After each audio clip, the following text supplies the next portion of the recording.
1925 आउर गोटे प्रश्न आसाला इनक्रिमेंट प्रदान बाबद में 19 प्रश्न था। प्रश्नटी था तारा प्रसाद बाहिनीपति विद्यालय गणशिक्षा मंत्री अनुग्रह कर कहे कि गत 2004 रु 2014 मसीहा मध्य चाकरी में जोग देता समस्त शिक्षक मान साधारण प्रशासन अभियोग विभाग ओडिशा सरकार प्रस्ताव 29,076 16/10/22 रेखे लागू होता। 6 वर्षर चुक्ति अवधि को मूल चाकरी में जोग कर 6टी नेशनल इनक्रिमेंट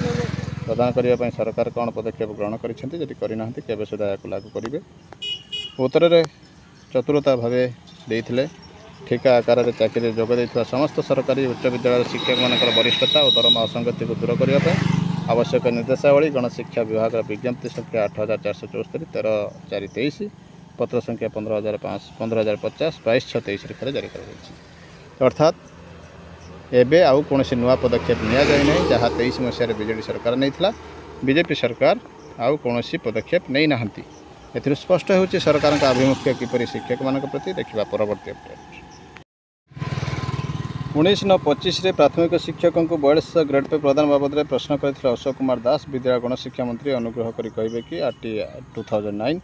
और एनईपी 2020 अनुसार प्राथमिक शिक्षक शिक्षयित्री मानक केन्द्रीय हार में दरमा प्रदान करने सरकार पाखे कौन तथ्य अच्छी कि जदि उत्तर हाँ हुए तेज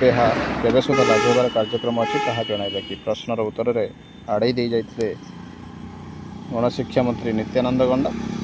राज्य में प्राथमिक स्तर में कार्यरत लेवल फी सहकारी शिक्षक शिक्षयित्री मानक सरकार द्वारा निर्धारित हार में दरमा प्रदान कर उक्त शिक्षक मानक 42 ग्रेड पे प्रदान कौन व्यवस्था ही नहीं। देखु सरकार केपरि शिक्षकों प्राथमिक शिक्षकों जे अवहेलित वर्गर दाबी प्रति किपरि भावावेग प्रति किपरि खेलुंट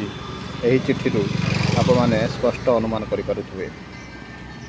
एपटे लेवल भी टीचर्स यूनियन आंदोलन स्थगित होती लेटर नंबर 47 19/25 निश्चित भाव देखिए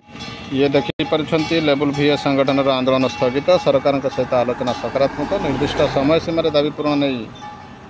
नहेले पुणी आंदोलन को ओह्लैब संगठन।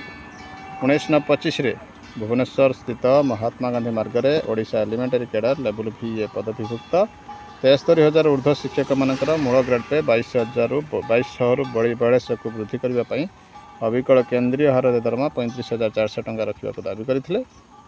गतकाली 18 आज 19 सेप्टेम्बर होता धारणा को सरकार 15 जनिया प्रतिनिधि मंडली प्राय 1 घंटा धरी पुंखानुपुंख आलोचना करते आलोचना सकारात्मक होगापर आंदोलन स्थगित रखागला। उल्लेखयोग्य जे दीर्घ 17 वर्ष धरी शिक्षक मान ग्रेड पे 2200 टंका आज 2025 पर्यंत बलवत्तर रही। 2011 मसीह शिक्षा अधिकार आईन में प्राथमिक शिक्षकों योग्यता वृद्धि होते अविकल केन्द्रीय हार में दरमा प्रदान में टाळटूळ नीति अवलंबन कर भारत में सर्वनिम्न 22 ग्रेड पे रही। अविकल केन्द्रीय हार में दरमा प्रदान नहीं सरकार को बारंबार अवगत कर सरकार दाबी पूरण नहीं कौन पदक्षेप नहीं ना। आज दाबी पूरण नहीं सरकार लेवल भी प्रतिनिधि मंडल आलोचना अष्टम वेतन कमिशन पूर्व 42 ग्रेड पे प्रदान प्रतिनिधि मंडल गुरुत्वारोप करते विभाग अधिकारी ग्रेड पे वृद्धि नहीं संगठन दाबी को निर्दिष्ट समय मध्य उपस्थापन करने प्रतिश्रुति देते एसत शिक्षक और शिक्षयित्री मान विभिन्न परिस्थिति को लक्ष्य रखी लेवल भी शिक्षक मानकर ऐतिहासिक आंदोलन को आज स्थगित रखागला। आवाहक मंडली द्वारा समस्त अवगत करागला जदि केन्द्रीय हार में दरमा प्रदान दाबी पूरण दिगरे सरकार टाळटूळ नीति अवलंबन करती तेज खूब शीघ्र तृणमूल स्तर लेवल भी शिक्षक मानक एकत्रित कर पुणी आंदोलन में तीव्रतर करने को निष्पत्ति निगला। सुनील कुमार प्रधान प्रकाश नारायण जेना अजित कुमार महाराणा मलय कुमार जेना आरत भंजन साहू प्रदीप्त कुमार बेहरा विवेकानंद बेहरा तृप्तिमयी नायक प्रदीप कुमार सेनगुप्त ये मैंने वर्तमान देइछंती इशारा खूब शीघ्र सरकार कड़े पालन करेंगे प्रतिश्रुति निश्चित भाव गोटे बड़ खबर।